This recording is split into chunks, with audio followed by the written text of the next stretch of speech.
Hi guys, Rory at PCC here. We've finally got a bit of a break in play with all the work that we've got going on in the workshop at the moment. So we thought we'd do a quick walk around of the PC.01 build.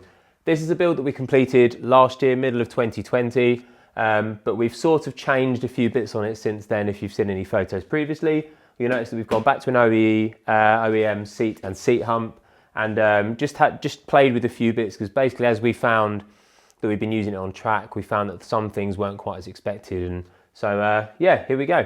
So starting at the front of the bike, we've gone with the Denali M7 LED headlight. They look super slick, super cool. As you can see, it lights up the halo, gives a full range on there. We've wrapped it yellow just because it was going to match the rest of the scheme of the bike. Real easy fit. There's a few little tricks that you want to go when you put one of those in. We'll be doing another video on those regarding all the resistors and stuff you need to put in there. But essentially plug and play unit that looks real smart, gives it that sort of neo, slightly modern twist, which we think is real cool. Because we're going to be using this bike a lot on track, we've gone with the drop bars. So clip-ons, in my opinion, not ideal for the road. You do find that you're a little bit sort of hunkered down and close to the tarmac to actually be able to see up and above all the hedges and everything you want to see on road use. However, I probably do 70% track work on this. So for my use, clip-ons are always going to be the way to go. Stripped out as much of the top as we could. We went with the Motor Gadget Motorscope Pro. Being the 2014 to 16 model, this is a plug and play option. So it just took a lot of the weight and the height out of the bike, and was really easy to do. We've not run with mirrors, don't need to basically because of the track work again. Moving backwards from there, starting with the indicators, because this is road legal. We have MOT'd it, it is okay for road use, hence the fact that it's covered in crap at the moment. To be honest, it's fresh off the track at Brands, and then also a bit of road work over the weekend with the DGR.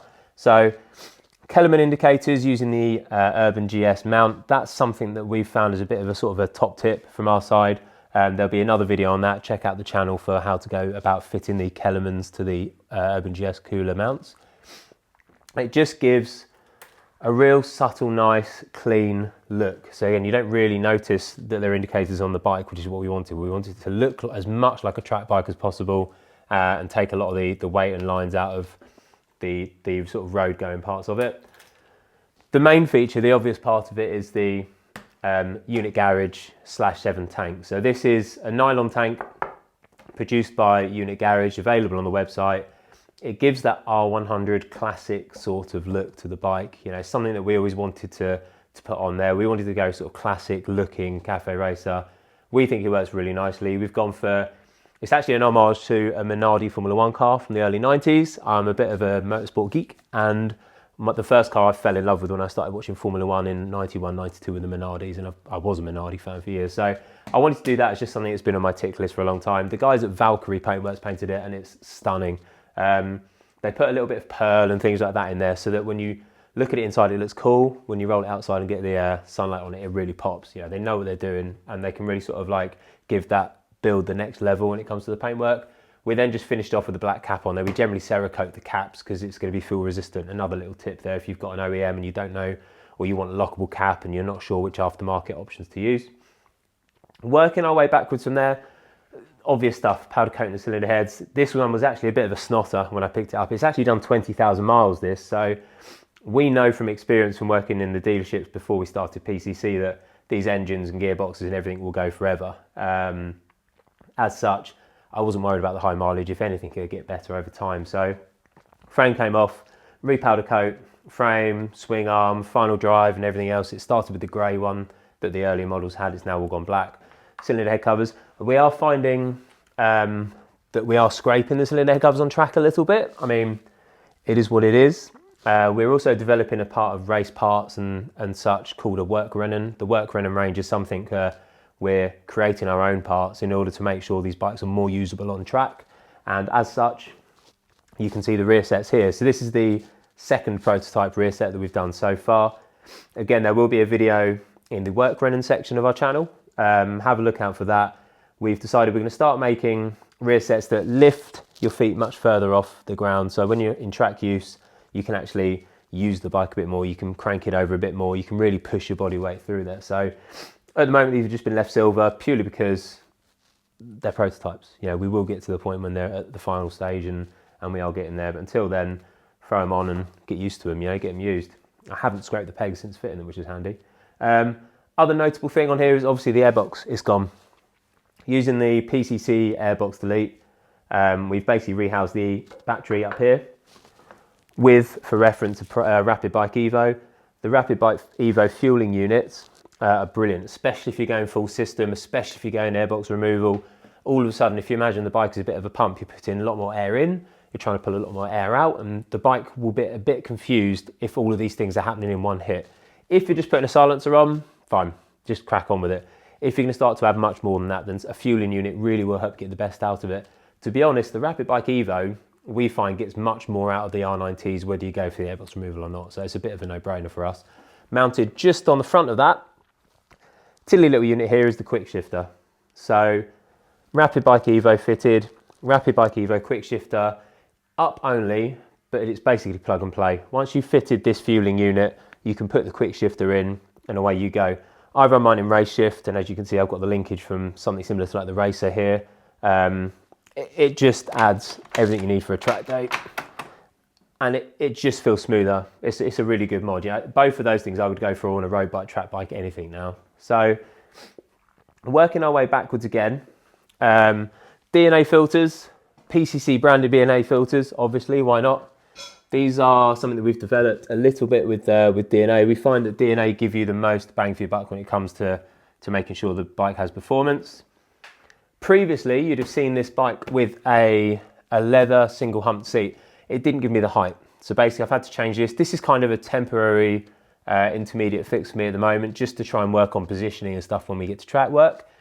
I will either be recovering this or potentially developing a new double seat with a seat hump built into it, but with the extra added height. I do find I like to be much more crouched up and above the bike when I'm on the bike. So moving backwards even further, the next thing is the Boss exhaust. We've gone double under seat exhaust with this. I am a big fan of bike racing. I always have been a big fan of bike racing. Double under seat says to me Ducati 916, Ducati 996, and that's really sort of those memories of watching, you know, Fogarty or the guys sort of racing in the 90s gets me really excited about bikes, and having something with a double under seat was something that was sort of an homage to that. The Boss system comes with these really, really easily to remove baffles, so when I'm out on the road I can whack them out if needs be. However, when we get to track, we do find that they're too loud without the baffles in. Our local track, Brands Hatch, is 102 decibels, and it will just get through the noise test at 5,000 revs with the baffles in. Thankfully, because it's only these 6 bolts, they're super quick and easy to do, so there's no problem taking it on and off. Moving right to the rear of the bike, we've got our Kellerman S setup. So this is a real smart setup. It allows you to have the running light, the brake light, and the indicators all in these tiny, tiny little units. Yes, it's UK road legal. They need to be 180mm apart. And what you can then do is have all 3 functions in one hit, and they're mad bright. So even though they're tiddlers, you're still going to be absolutely fine for road use and for visibility of other road users and such. I guess the only thing really sort of finished to build off at that point is the suspension, the shocks. For me, it's Wilbur's all day long, total no-brainer. We ride a lot of R9Ts, we ride a lot of different setups, we ride a lot of different products. The Wilbur's were the first product where I jumped on a bike after having done a service to do the road test to make sure everything was okay, and came back and had to jump straight off and see what was fitted, because it was the smoothest, nicest ride that I've ridden on a 90. So I've gone for the plus 30mm shock at the back, just again, jack myself up so I can sit a bit more over the front on road use.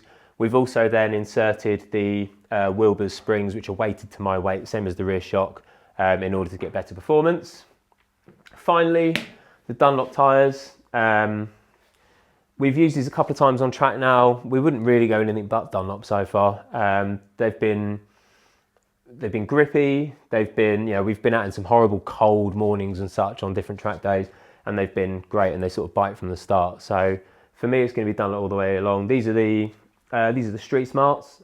We run them in a 180/60, so it's a slightly taller profile than the 180/55s that you would normally get on the bike. Again, just sits you up a little bit more and allows you to sort of tip in a bit quicker. So a little sort of tip there, if you're going to be using any sort of track use 90s, the 180/60 will work. And there's plenty of tyre options out there for them. Yeah, Dunlop are our preferred. So that's the PC.01. This is available in kit form. Like I say, we've tweaked a few bits on it, but you can buy it in kit form on the website. You can choose what colour you want. There's plenty on there as pre-painted colours with pinstripes and such. We also have like a custom option as well, so we'll send it up to Valkyrie with your paintwork or whatever else you want on there for it. All that's left really is for me to get out back on track on it and enjoy it.